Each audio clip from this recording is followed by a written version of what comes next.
Halo teman-teman, perkenalkan, nama saya Josafat, dan pada saat ini saya akan menjelaskan tentang jawaban SAS pada eh, hari-hari kemarin.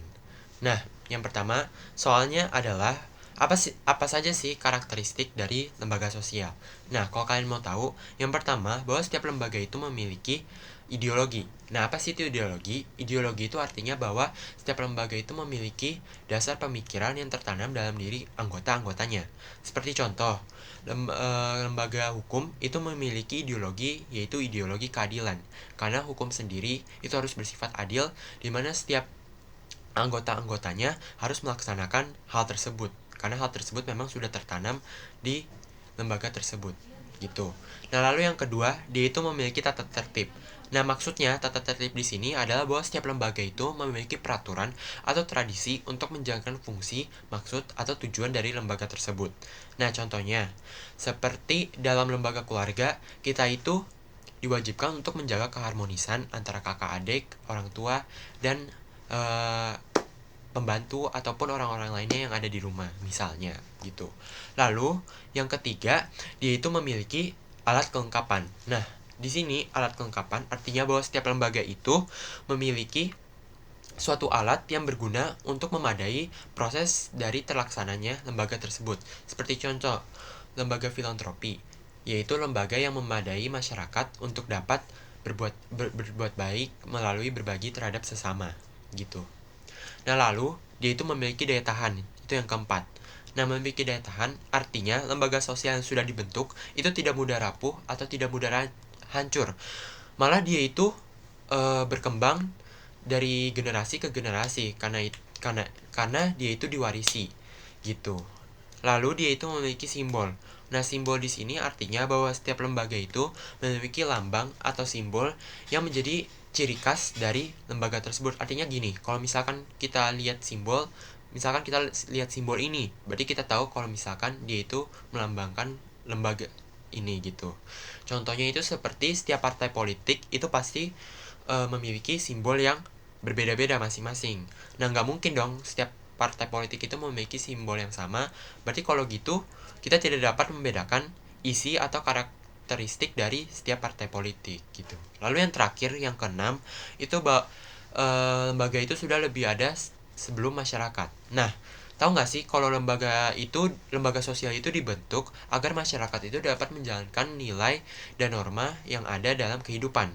Nah, ketika masyarakat menjalankan nilai dan norma tersebut, maka masyarakat pun dapat mewujudkan suatu kehidupan yang harmonis, aman, dan tentram. Oleh karena itu, dibentuklah suatu lembaga sosial untuk dapat menjalankan tujuan dan maksud dari itu, gitu. Nah, lalu yang kedua, apa sih arti dari parallel caution? Nah, parallel caution itu artinya adalah suatu istilah perkawinan untuk menggambarkan anak dengan anak dari ayah A dan ayah B atau dari ibu A dan ibu B. Nah, simpelnya kayak gini. Misalkan ayah A dan ayah B itu bersaudara. Nah, ayah A ini memiliki anak dari istri yang lain. Nah, ayah B ini juga memiliki anak dari istri yang satunya. Nah, kedua anak ini menikah. Itu yang disebut dengan perkawinan parallel cousin. Artinya eh, anak dari ayah A atau misalkan dari ibu A dengan anak dari ayah B atau ibu B yang kedua ayah A dan ayah B-nya itu bersaudara gitu. Nah, lalu saya yang nomor 3 yaitu soalnya adalah bagaimana lembaga pendidikan dan lembaga agama itu berperan bagi seseorang dalam menghadapi kehidupan yang penuh dengan penyimpangan moral ini. Nah, yang pertama, lembaga pendidikan. Nah, lembaga pendidikan itu memberikan penguatan karakter melalui sifat kepemimpinan dan sifat ketangguhan seseorang. Di mana hal itu pun sangat berguna untuk seseorang ketika dihadapkan dengan suatu pilihan di mana pasti manusia itu nggak bisa memilih dua-duanya. Pasti akan dihadapkan dengan kita harus memilih yang satu dan merelakan yang satunya. Nah, hal itu sama baiknya dengan uh, sama kerjanya dengan kehidupan ini, dimana sifat integritas itu sangat diperlukan ketika kita dihadapkan dengan suatu keputusan. Kita harus memilih mana yang baik dan mana yang jahat, buruk untuk kita lakukan gitu. Nah, lalu yang kedua, lembaga pendidikan itu juga mengajarkan hal-hal baik sosial dan moral. Sosial di sini lembaga pendidikan itu mengajarkan siswa untuk dapat bersosialisasi dengan teman gitu, agar sosialisasi tersebut tidak berujung ke hal yang negatif. Karena kita pasti di sekolah itu diajarkan untuk berteman yang baik, untuk tidak memberikan pengaruh yang buruk terhadap teman-teman kita. Dan juga kita diajarkan bahwa kalau misalkan ada teman kita yang memberikan pengaruh yang negatif terhadap kita harus mengingatkan kepada mereka, atau mungkin ketika mereka tidak mau diingatkan, kita yang menjauhi mereka agar kita tidak terjerat dengan hal-hal yang negatif pula. Nah, di situ lembaga pendidikan berperan dalam sosial, karena dunia ini semakin menyimpang gitu. Teman-teman kita ada yang terseret juga terhadap penyimpangan moral. Nah, di sini lembaga pendidikan itu membantu kita untuk dapat mengetahui apa yang baik dan buruk bagi diri kita gitu. Lalu kalau lembaga agama itu memberikan pengajaran-pengajaran terutama yang penting untuk manusia dalam kehidupan. Karena sesungguhnya itu semua agama di Indonesia ini kan ada 6 agama.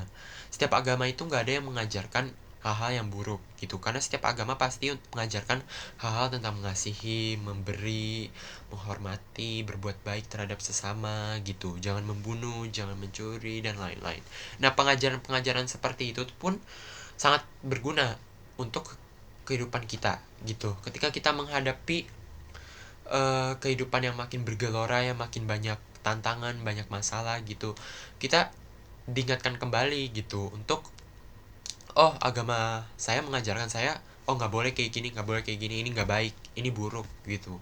Jadi kita udah tahu melewati agama tersebut gitu, karena sesungguhnya dari kecil pun kita juga udah ditanamkan hal tersebut oleh orang tua kita gitu.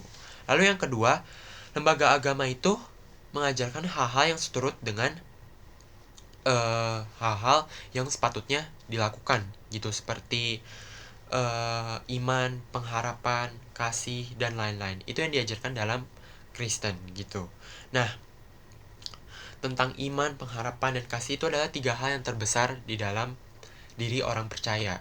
Nah, ketiga hal ini sangat berguna ketika kita menghadapi dunia yang semakin penuh penyimpangan, penuh kejahatan, semakin duniawi, semakin mengarah kepada hal-hal daging, hawa nafsu, dan lain-lain. Nah, iman, pengharapan, dan kasih tersebut membantu kita untuk dapat tetap kuat menghadapi hal-hal yang seperti itu gitu. Ketiga hal tersebut sudah firman Tuhan jelaskan bahwa kita pun, meskipun orang-orang di sekitar kita, keadaan di sekitar kita itu buruk, atau keadaan sekitar kita memaksa kita untuk terjerat di situ gitu, tapi iman, pengharapan, dan kasih itu mengingatkan kita kembali bahwa misalkan kita tuh masih punya harapan loh, kita tuh masih punya iman, kita tuh nggak boleh kayak gini, kita tuh masih bisa menjadi orang benar, walaupun dari 100 orang cuman kita yang misalkan orang baik di situ, nggak apa-apa, karena nggak semua hal yang kelihatan yang orang-orang mau itu pun baik. Kayak misal orang-orang zaman sekarang itu penuh dengan yang namanya itu merokok, membangkang orang tua, dan kebanyakan orang menganggap bahwa hal itu adalah keren gitu. Tapi ketika kita punya iman, pengharapan, dan kasih, maka kita bisa bilang no terhadap hal itu, kita bisa menolak untuk hal itu gitu, kita bisa menghindari hal-hal tersebut. Nah gitu, makanya lembaga pendidikan dan lembaga agama itu berperan penting dalam menjaga agar manusia itu tidak terjerat dalam yang namanya penyimpangan moral gitu, karena penyimpangan moral itu sangat berbahaya. Lalu soal yang keempat, yang terakhir, itu bagaimana peran pemerintah dalam mengatasi kesenjangan sosial antara yang kaya dengan yang miskin. Nah, kita tahu bahwa kesenjangan sosial antara yang kaya dengan yang miskin itu sering terjadi, terutama di daerah-daerah yang memang orang banyak orang kayanya, namun orang miskinnya itu sedikit. Itu bisa terjadi karena kurang ratanya bantuan pemerintah dan peluang pekerjaan. Nah, di sini peran pemerintah itu sangat penting untuk mengatasi hal-hal tersebut. Nah, yang pertama yaitu dengan memberikan subsidi. Subsidi itu merupakan bantuan sosial yang diberikan oleh pemerintah, terutama untuk rakyat yang kurang mampu atau miskin. Nah, subsidi tersebut tentu berguna untuk masyarakat yang kurang mampu dalam memenuhi kebutuhan pokoknya, seperti misal untuk memenuhi kebutuhan makan, pakaian, misal untuk tempat tinggal kalau misalkan dia sewa gitu. Nah, subsidi ini dapat membantu masyarakat kalau misalkan untuk mengurangi kesenjangan antara si kaya dan si miskin. Nah, ketika subsidi tersebut diberikan, maka masyarakat pun akan bisa lebih sejahtera, lebih bisa memenuhi kebutuhan hidupnya gitu. Nah, dengan begitu, maka pemerintah pun sudah dapat membantu dalam mengurangi permasalahan kesenjangan antara yang kaya dengan yang miskin. Nah, subsidi itu bisa bermacam-macam. Dia itu bisa melewati uang, bantuan apa berupa sembako kayak minyak, beras, mie dan lain-lain. Nah, selanjutnya yang kedua adalah pemerintah pun dapat meningkatkan peluang pekerjaan. Nah, peluang pekerjaan ini sangat penting karena di dunia ini tidak ada yang gratis. Maka semua masyarakat akan berusaha untuk bagaimana sih caranya untuk mendapatkan uang demi memenuhi kebutuhan hidup gitu. Karena kebutuhan hidup itu harus didapat melalui uang. Uang itu merupakan hal yang sangat penting di dunia ini, terutama bagi manusia untuk menjalankan kelangsungan hidupnya. Nah, ketika pemerintah meningkatkan peluang pekerjaan, itu bisa melewati seperti pemerintah meningkatkan UMKM, usaha menengah, kecil, dan mikro gitu. Atau misalkan pemerintah pun juga dapat meningkatkan pekerjaan online, seperti misalkan melalui website atau jualan online seperti Shopee. Banyak platform yang dapat digunakan bagi pemerintah untuk dapat meningkatkan peluang pekerjaan bagi masyarakat yang kurang mampu atau menganggur gitu. Ketika masyarakat tersebut mendapatkan pekerjaan yang layak gitu, maka masyarakat pun dapat mendapatkan penghasilan yang pas, yang kemudian masyarakat pun dapat memenuhi kebutuhan hidup atau menafkahi keluarganya gitu. Nah, pemerintah itu bisa meningkatkan peluang pekerjaan bukan dengan cara yang tadi saya udah sebutkan, tapi juga bisa dengan misalkan memberikan modal atau misalkan lahan, tanah, atau banyak juga acara-acara televisi yang seperti GTV. Dia itu kayak meliput masyarakat untuk dia itu kayak istilahnya memberikan suatu pekerjaan dan sembako-sembakoan kepada masyarakat yang beruntung. Nah, itu juga bisa ditingkatkan oleh pemerintah. Serta yang paling penting itu pajak. Nah, pas orang kaya dan kesenjangan antara orang kaya dan yang miskin itu terjadi karena yang satu terlalu kaya atau yang satu terlalu miskin.